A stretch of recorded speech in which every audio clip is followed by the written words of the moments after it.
Hello, everybody. Are you hearing me? Okay?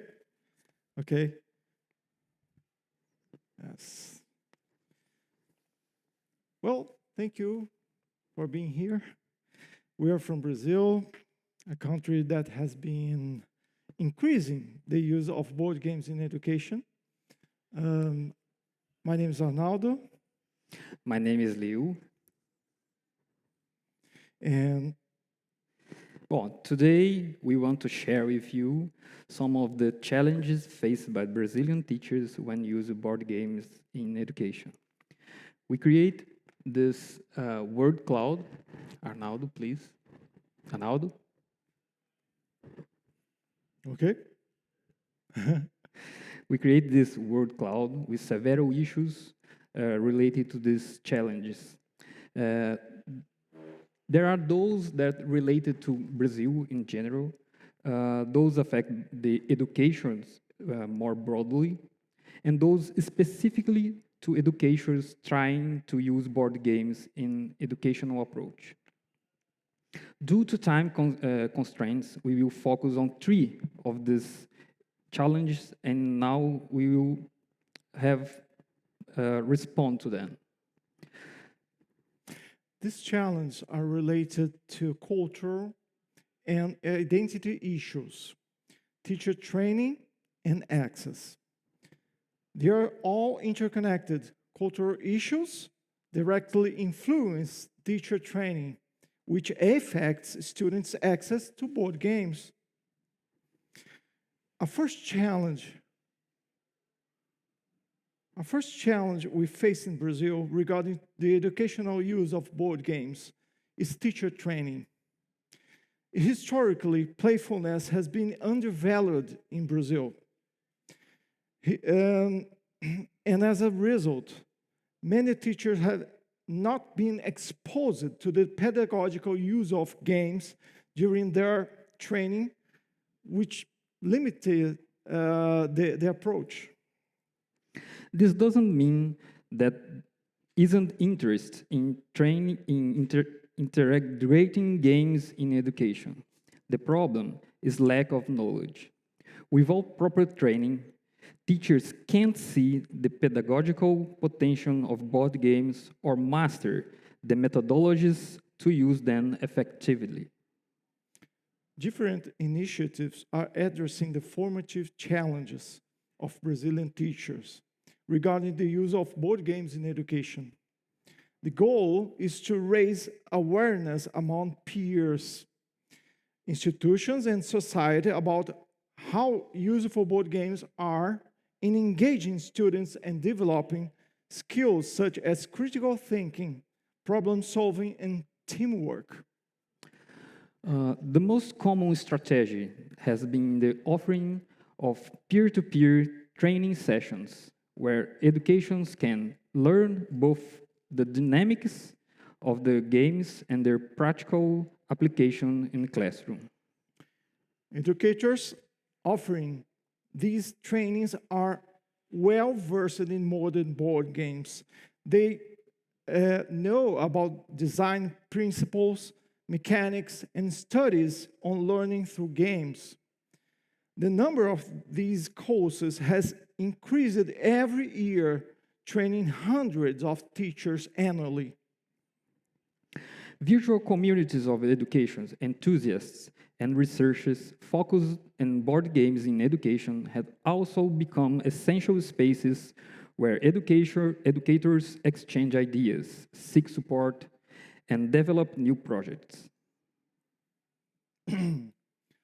Ludus Magisterium, created in 2019 with 338 members, stand out among these communities. The most relevant Brazilian publications on board games and education is in recent years have all been authored by individual or collective members of this network. Brazilian educators have also been engaging in international events dedicated to this graphic shows you about the increasing of our courses here. Okay. Um, sorry.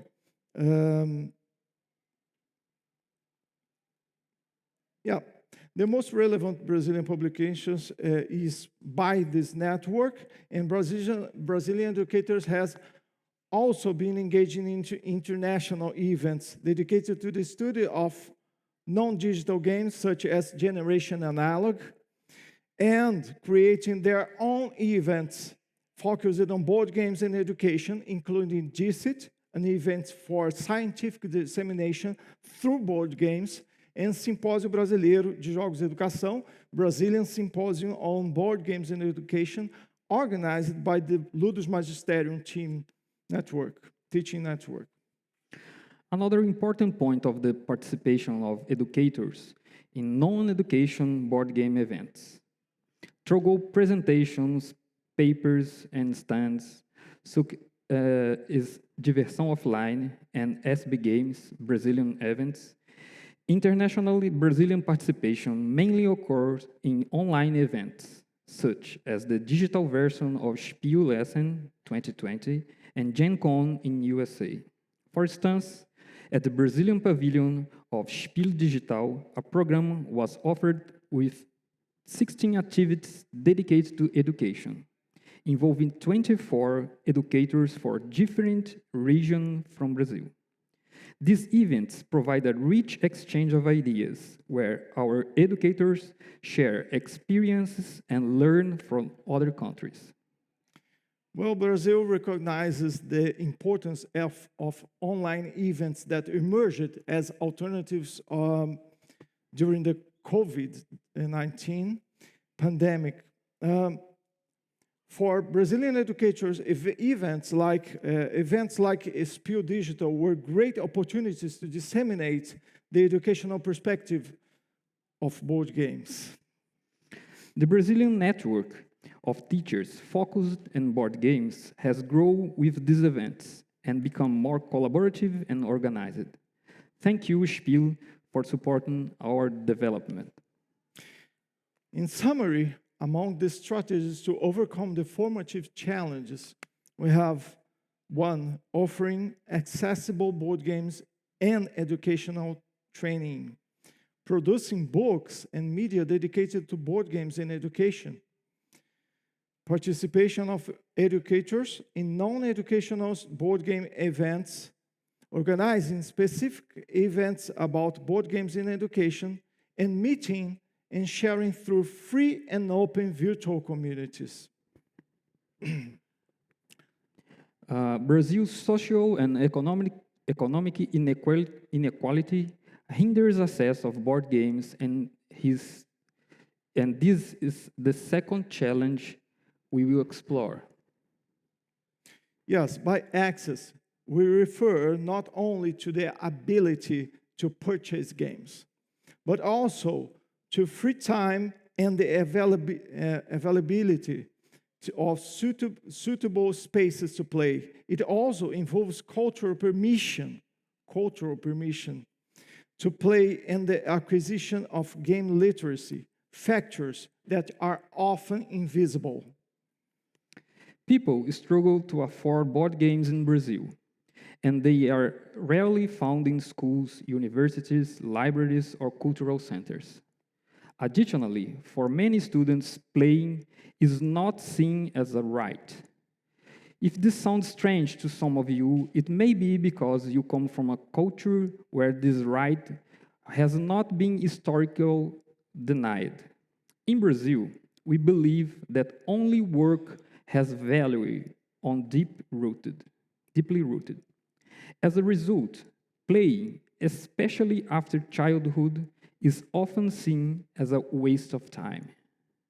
Yes, these same disadvantaged individuals also tend to give themselves less free time to play board games. And this is an essential element for playing to become a cultural good. The lack of time becomes an argument for the deprivation of the right to play. And the more naturalized the lack of time becomes, the more naturalized the lack of access to play. Even teachers who use board games often limits them to quicker games that fit in a class period. The problem is that this overlooks the benefits of longer, more complex games which better develop skills such as slow reading of reality, as described by historian Carlo Ginzburg. More than just having a game available and learning its rules, people need to become skilled in fully enjoying the experience's potential complexity. This is something Brazilians are generally not encouraged to develop. Providing access to board games in its many forms is urgent, and we are working hard to make it happen. One example is the unprecedented crowdfunding campaign for the educational project around the game Roda de Samba, Samba Circle. This game highlights Black and Brazilian identity and includes educational materials, cultural supplements, and educational methodology guides.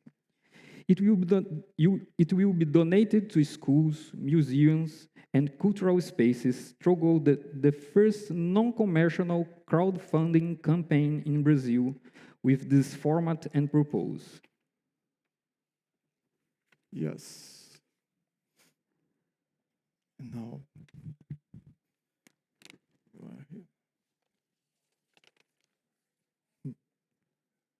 yeah. Yes, in addition, game libraries and public libraries that offer free public access to games can be an effective response to the lack of access. In Brazil, we're still in the early stage of this process. But the first steps have been taken by some museums, some educators working with libraries and public schools to build accessible collections for students. Discussions have also been growing about the presence of games as teaching materials and the need of funded through government programs that currently finance other materials like books and multimedia devices. Yes, some schools have found different ways to establish or expand their game libraries, reducing the need for teachers to use their personal collections. Partnerships with publishers, donation, campaigns, and participation in funding programs are increasingly being used to equip schools properly, giving students and teachers constant access to board games. A more rare and special case is when the school is already defined as a game school, with its own collection and a cultural build around board games. Other example is a public school in Rio de Janeiro, which recently raised funds to build game collections for 7 other schools and provide training for teachers and staff on how to use games as teaching tools.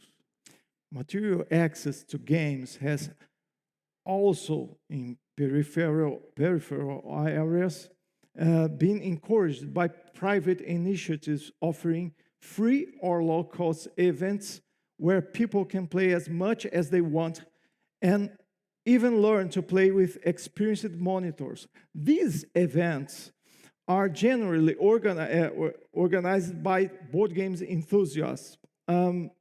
Although many educators have taken advantage of these spaces to learn, to share, to exchange, and to encourage students to participate and socialize. We cannot think of board games in educational contexts uniformly. When discussing a country like Brazil, with this immense cultural diversity and social and economic challenges. Brazil is one of the most racially mixed populations in the world. Historically, there has been mixing between Portuguese colonizers, various indigenous people of Brazil, and different African ethnic groups. Our population also includes from other regions of Europe and Asia, from different waves of migration, including Germans, Italians, Japanese, and Arabs, among others. Yes, this mixture is reflected in a multicultural richness that was previously denied. Things have changed, but we are still far from reaching a satisfactory point. Notably, despite Brazil having the second largest Black population in the world, we rarely see them at board games events. One of the reasons is a lack of belonging. Just, for example, the movie Black Panther brought a new Black audience to superhero films and comics. Board games need to represent populations that do not currently identify with the medium. In a multicultural country as Brazil, educators must consider the representation of many groups for the success of board games initiatives in education. Different origins and identities give rise to distinct ways of living, playing, and engaging with games. Board games and their educational use should not be uniform across diverse individuals. We need to consider this more carefully. Yes. Brazilian educators had been focusing on the following actions to respond about the cultural challenges. First, introducing board games to peripheral communities to create a lasting positive relationship with playing. Second, supporting our participation in the creation of games that reflect Brazilian diversity, valuing students' identities and their intersections. When working with students who have few opportunities to play, it's essential to ensure they develop a positive relationship with board games. Projects in remote regions of the country offer board games as extracurricular activities, allowing students to freely explore different games, mechanics, themes during after-school hours. This result has been a growing appreciation of board games among students. Yes, examples of this strategy can be found from the north to the south of Brazil in projects like, for example, in the heart of the Amazon. We have the Tabuleirando project that has transformed local education, as has the Ludico project in the southern Brazil. Both have received international research funding from Gaming Lab. There are also other similar projects underway with the same objectives. Teachers are increasingly finding high-quality, professionally designed games that directly resonate with the students' realities, considering their cultural and identity differences. Yes, educators not only support these games as players and consumers, but also propose and create games that address issues relevant to youth. For example, Ciclo do Poder, Cycle of Power in English, was created, a board game created by female researchers and educators to address female physiology and the social and emotional aspects of the menstrual cycle. Another example is Não Me Toca Seu Boboca. It's a board game. The translator could be Don't Touch Me, You Fool. Okay,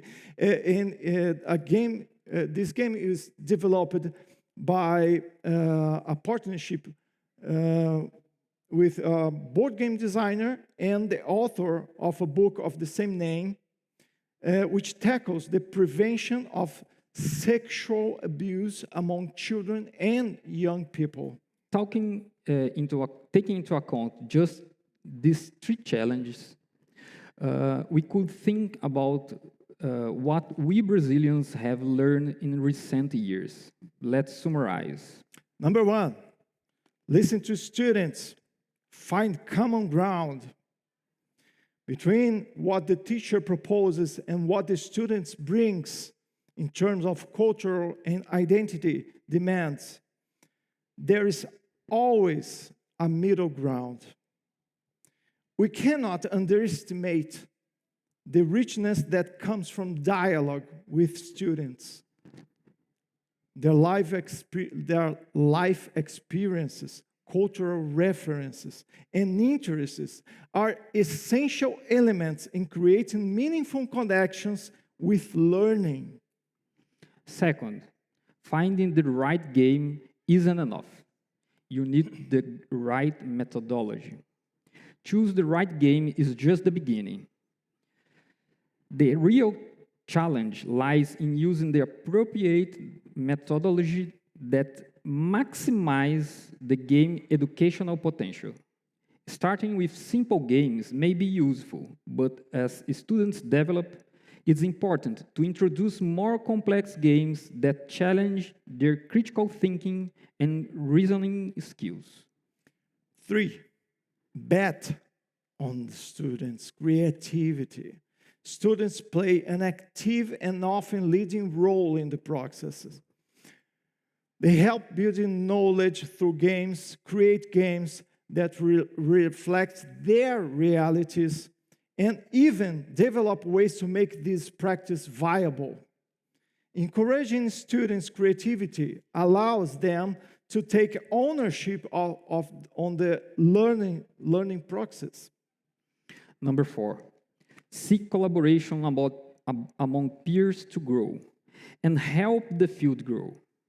When isolated initiatives discover each other, they stop being island and through mutual collaboration greatly advance the field of board games in education. This collaboration continues to grow between institutions where those with experience help others to develop. Well, lastly, let us briefly talk about doing a lot with a little. Yes, perhaps much of what we've present so far isn't entirely new to you. However, what makes these accomplishments unique is the context in which they occur. In Brazil, we face a reality where there's an absence of a well-established culture surrounding board games, especially in education. Board games are often discredited as a learning tool. In such a setting of scarcity, yeah, sorry. Sharing processes and successes among peers is crucial for progress.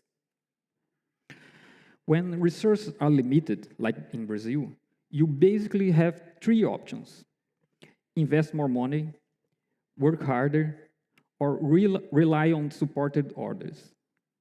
In our case, with limited financial resources, we bet on community strength and collaboration. This means that teachers, institutions, and students all come together to make things happen, even with minimal material resources. This spirit of mobilization is reminiscent of our African heritage, symbolized in games like Mancala, where to receive, one must give. In Brazil, we see this philosophy in action every day in schools and communities projects to create a culture of board games and teach with them. Despite lacking traditional resources, we rely on mutual help, crowdfunding, and interinstitutional partnerships. No one is passively waiting for structures or resources to be handed to them. Schools and teachers are actively engaging in the process while seeking government and private funding for training, collections, and the necessary infrastructure. When that doesn't work, we turn to creativity. We recycle materials, use scrap, and even inexpressive items like bottle caps, and cardboard to create games. This practice vary greatly depending on the local characteristics, but they all share the common element, collaboration. But beyond simply improvising with alternative materials, we're doing is what we're doing is building a culture where none existed before. This creation is not imposed, but negotiated and respectful, considering different realities and identities. We believe that these lessons can be very useful for Europe, for example, particularly in relation to the education of non-European immigrant populations with their own unique cultures. If you can mobilize society and our peers to create this culture of educational games in Brazil, it can be happen anywhere. The creation of a support network where everyone contributes is a direct response to the scarcity we face, that we lack in financial resources. We make up for with collective effort and creativity. So, the takeaway here is that even in the face of severe limitations, it is possible to develop a rich and diverse educational culture. The key lines is unity, collaboration, as he said, between teachers, students, and institutions, and the smart use of the resource we have at hand. Of course, to end our speech, we'd like to say that we are transforming not just how we play, but how we learn and interact in schools. Board games are not just playful tools, they are agents of social transformation. As the celebrated Brazilian educator Paulo Freire teaches us, education and change go hand in hand.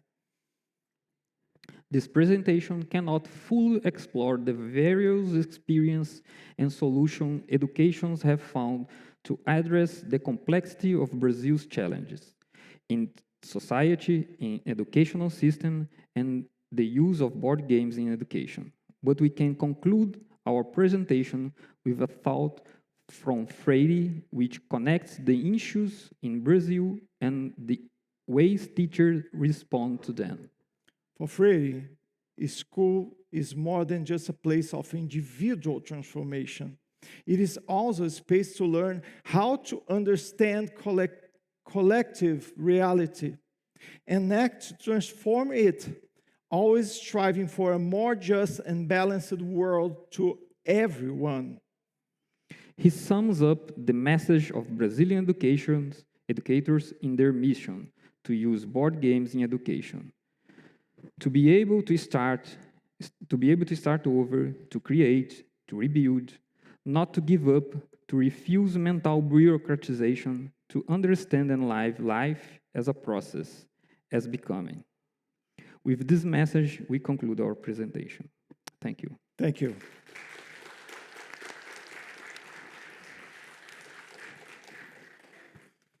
Yeah. Thank you very much for your insights. And of course, we have time for some questions from the audience, if there are any.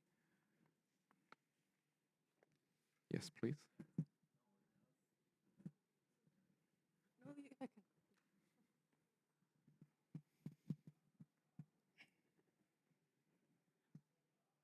Well, I have more comments than questions, if that's all right. But thank you for your presentation. I think it's very important to think about collaboration as a keyword, and also to exchange with our brethren, humans around the world.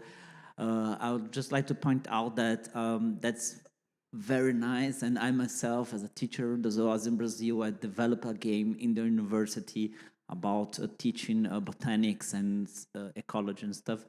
But and so I lived what you explained. But these experiences, they tend to remain local, and they pop up everywhere, but they also die because there's a ceiling and there's intrinsic limitations that touches politics for sure. Then as long as if people find harder to buy houses or pay rent and food, or they have to work 2, 3, 4 shifts as the teachers often do, which is why I don't live there anymore. For example, at some point there are breaking points, and people won't have like money or time to have games and play and similar things here.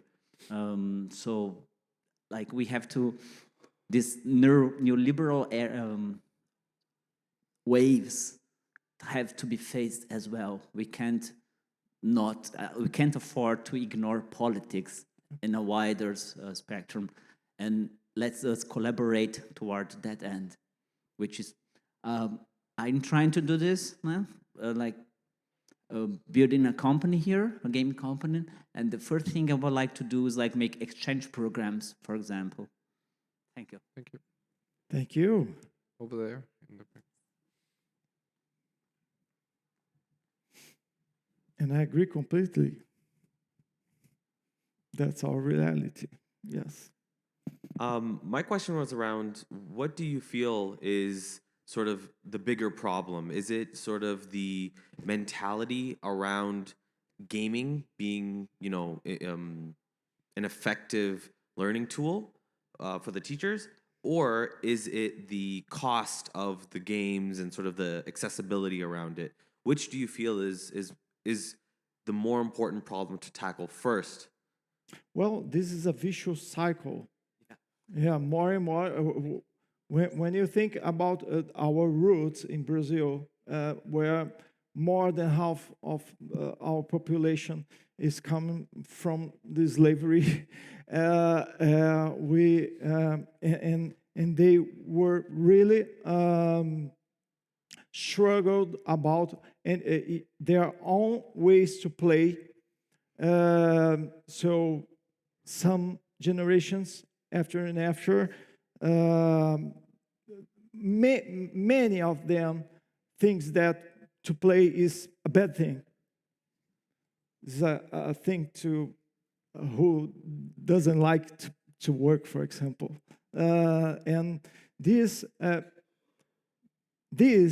and when you join the mentality of individualism, it prevents that they develop common strategies, collective strategies. Because one thing is you be a collector and you like to have your collection and your board games in your shelves, okay, but you don't need to have any board games to access the board game. So they could develop different strategies to get access to them. For example, collective buyings. In a group with some families could stay together and buy one board games, and this board game could circulate between them. But they don't think this because they are mentally conditioned in the individualism, more this bad thinkings about the board game. So this is vicious cycle. I hope I can respond properly for you. Thank you. We have one more.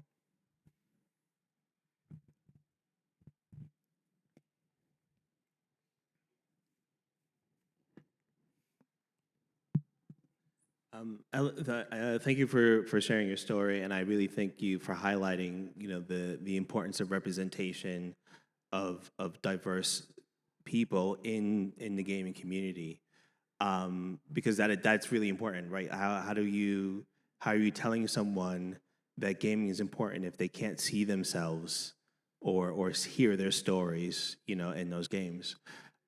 What I'm interested in hearing is that the games that you talked about, I think it was Samba Circle and the other one, What are the ways that sort of we in these communities where we do, let's be honest, we have money, like how can we like support those efforts to amplify those voices? Yes, I wish to applaud you. Thank you. Well, do you want to respond? No. Okay. First, let me see if I understood everything about you. First is to think about which board games we are conceiving or we are sharing with the populations to in order to get identity. We have several examples safeguarded in the last years. We have, for example, the culture of samba. I don't know if you know samba, the samba music. We already are playing with many public schools board games about the samba cycles, who are traditional custom. And we have also Paranauê, is a board games about capoeira. I don't know if you know capoeira. Okay. And we have also a game called Diversity, where you have to, you represent companies who have to hire different people from different identities to their companies, like you were an agency specialized into connect the companies and the employees. So we have several examples, and it will be my pleasure to send a list of you and anyone who wants of those board games which is already published.